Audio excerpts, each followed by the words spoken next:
Hello everyone, this is Lulu with As You Wish Pottery, and in this video we'll be painting this beautiful mid-mod house plants platter. As always, all of our supplies will be listed on the lesson plan, so feel free to grab that before we get started. We're going to begin by using a pencil and the traceable image as a ruler or an actual ruler to make a line on the lower half of the platter to separate the imaginary ground from the imaginary wall. Next, we're going to place a long piece of masking tape under the sketch line to protect the space under the wall, and we're going to make sure that we press that really well onto our bisque before we continue on to paint. Now I'm going to use a damp round sponge to paint the top half of the platter or the wall with 1 to 2 coats of peach fuzz. You want to make sure that you do one coat, let that dry for just a couple seconds, and then do another coat on top. Now we're going to use a toothbrush or a round brush to splatter the background of the platter using Nantucket Blue. You can also use the printed traceable image or a piece of dunnage paper to cover the ground so that way the section underneath can stay clear of paint. Then we're going to set the platter aside to dry, and while the platter is drying, we're going to use the pencil and the printed image with tissue paper to trace over the image. And if you have painted with me before, you know we set the tissue paper on top of the printed image, and then we'd follow along with the pencil. Once you're done completely creating the traceable image, you're going to use a marker to transfer over the design onto the platter. Make sure that your surface is dry before you start.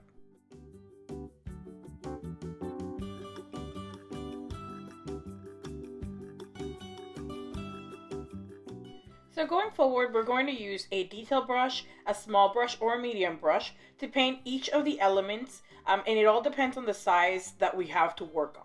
So to start off right now, I'm using the detail brush to paint one of the leaves of the tall leafy plant with double mint. Then I'm going to paint the outline of the planter that sits underneath that leaf with the same 1 to 2 coats of double mint. And I'm also going to paint the prickly pear kind of cactus that way as well. And then I'm going to switch out to a larger brush, and I'm going to fill in the rest of my image with that larger brush. The concept here is to have like a really nice tight shape and to be able to fill in the rest with a larger brush so that way time goes on a little bit quicker. Keep in mind though that once you switch to that larger brush or that medium brush or small brush, you have to make sure that you do 2 coats so that way that surface is well covered.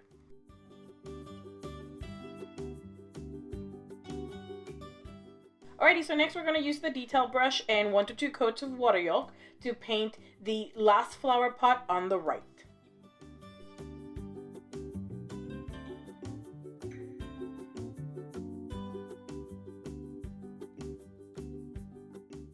Next, I'm going to continue on using the same color and the same brush, and now I'm going to paint that last leaf on the left side of the leafy plant. I'm doing 1 to 2 coats of the water yolk again, and then I'm also going to paint the inside circles of the flowers that are going to be on the left side of the platter. So I'll rotate my platter and go on painting those 3 circles that are there. Next, we're going to use the same water yolk and the detail brush to paint half circles on top of this planter here. Keep in mind though that you can do this later if your paint is still too wet. If your double mint is still too wet, you can skip that for a later time. So now what we're going to do is we're going to paint that first planter to the left. And for this part, I just wanted to show you that you could use masking tape to paint that section with a larger brush, or you can use the detail brush and paint it just as we've been painting everything else. Here I'm also doing another coat on top of that yellow just because I want it to be really solid and not translucent.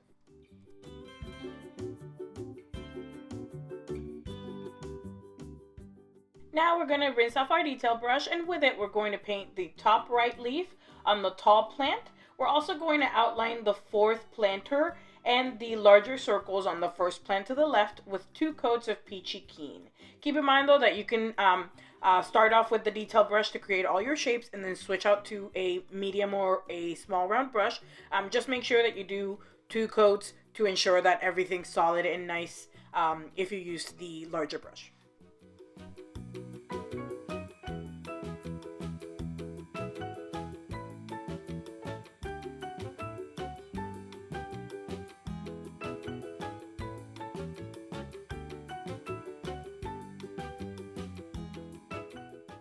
Now we're going to use the detail brush to paint the bottom half of the second flower pot with 2 coats of lime Ricky. Remember to rinse your brush really well before you start on with a new color.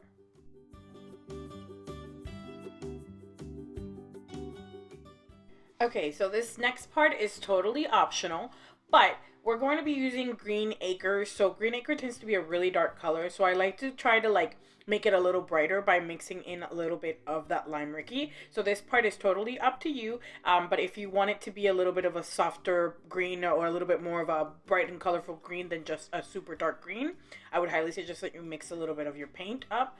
And then once you're done mixing the green up to a satisfactory kind of tone, you're going to use the detail brush and just go in and fill in some of the other elements that are going to be done with this green.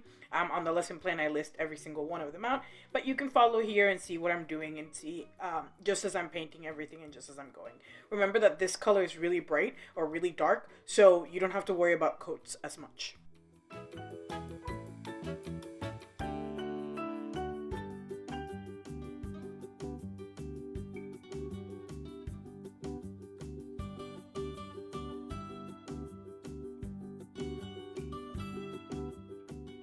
Next, we're going to rinse off our detail brush again. This time, make sure to rinse it really well just because of how dark that color is.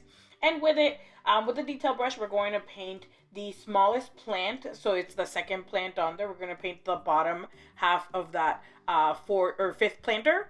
And we're also going to paint that last leaf on that tall plant. We're also going to paint the saguaro, and we're doing this with the detail brush and 1 to 2 coats of Nantucket. Remember, I'm following the same steps just as we painted everything else. I'm filling in my shapes that are small enough to be filled with the detail brush, and then I'm using a medium or a small round brush to fill in the rest that I can fill in with a larger brush. For this part, you see that I'm just using the detail brush for the things that are smaller and tighter that I can control the paint a little bit more. And then for the larger things, I'm just making sure that I do 2 heavy coats on there so that way everything looks really good and colorful. Remember, with the detail brush, you can always start by creating a shape very crudely first and then go in and make it thicker. This will make it so that way your lines look really nice and clean and crispy and things like that. Here I'm going to be painting the grid lines on the last planter. So as you see, I just start off with some really easy lines and then I just thicken them up to make them look good. And then try to keep it simple. Don't add too many lines just so that way we don't lose what we're trying to create there. Okay, so here I'm using my pencil to lightly sketch the lines that are going to be on that pot, and I'm also going to be creating the flowers that I'm going to be painting on later. Keep in mind though that those lines on the flower pot are on the traceable image you have on your lesson plan, so don't worry about sketching them, just use what you have there. And the flowers, use as many petals as you like, but I honestly preferred 4 to 5 and no more than that. Once you have your petals sketched out and all that fun stuff, now we're going to use the detail brush to paint that third flower pot with about 2 coats of black lab. Remember that this part has some lines involved, so we're leaving that space unpainted. So just create your shape first and then just fill it in with whatever tool you need to fill it in with. You can use your detail brush for the smaller things and then switch out to a larger brush once you're ready for that. Okay, so for this part, my camera kind of died on me, so I kind of lost a little bit of time, but I just wanted to show you that this is how I created the flower petals. They're really easy, just big, bold, and that kind of thing. And so what I'm doing right now is I'm using my detail brush to outline all the things that will have outlines. So as you see, I'm starting with my flowers, then I'm going to move on to the other elements, like adding the little X's on the prickly pear cactus and that kind of thing.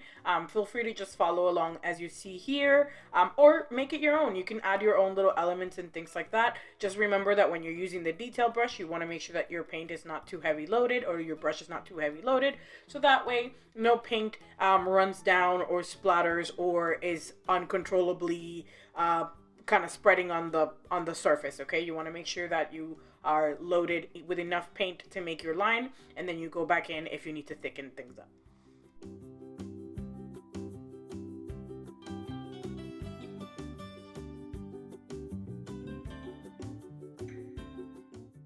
So now we're going to use the detail brush and the black lab paint to paint a line above the masking tape line to separate the ground and the wall. And once we're done there, we're going to remove the masking tape. But before you remove the masking tape, make sure that your line looks pretty thick and that you feel comfortable with it. If anything, you could still make adjustments before you remove the tape. So just keep that in mind. So now we're going to use a pencil and a ruler or the printed image as a ruler, and we're going to create the grid lines that are going to be on the ground of our platter. Keep in mind that the pencil marks need to be really light. They don't have to be too dark, and once you're done, just kind of brush it off with your hand before you start painting. Here I'm just marking down the squares that will be painted later on. So with the detail brush, we're going to outline the lines and we're going to outline all the lines of our grid and things like that. Then once we have really nice lines, we're going to go in and paint them with a larger brush. Keep in mind though that the rule about not overloading your brush really works well for this part, just because it'll make it so that way you have really nice control over how fat your lines are as you're creating your grid. Remember, you can always go back over them and make them a little bit thicker, so don't be afraid to start off a little bit thinner. I also suggest that you add a little bit of water to your paint if you feel like it's not moving as you want it to be moving, and then take it at your own pace. Feel free to do this however you want. You can go square at a time, or you can do like me and do a row and things like that. So it's really up to you, whatever you prefer. Just remember that if you're doing the outlining and then filling in, make sure to grab a small or a comfortable brush that will fit that space nicely without painting over the edges.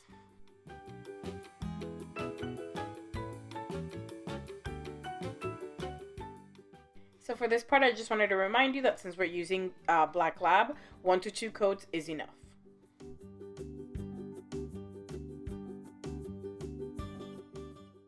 Lastly, we're going to use a clean and dry round sponge to paint the rim of the platter with 2 coats of Black Lab.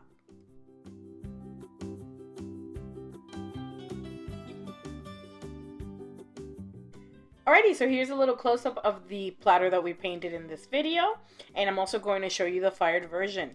Thank you so much for taking the time to paint with me today. Have a great day. Bye-bye!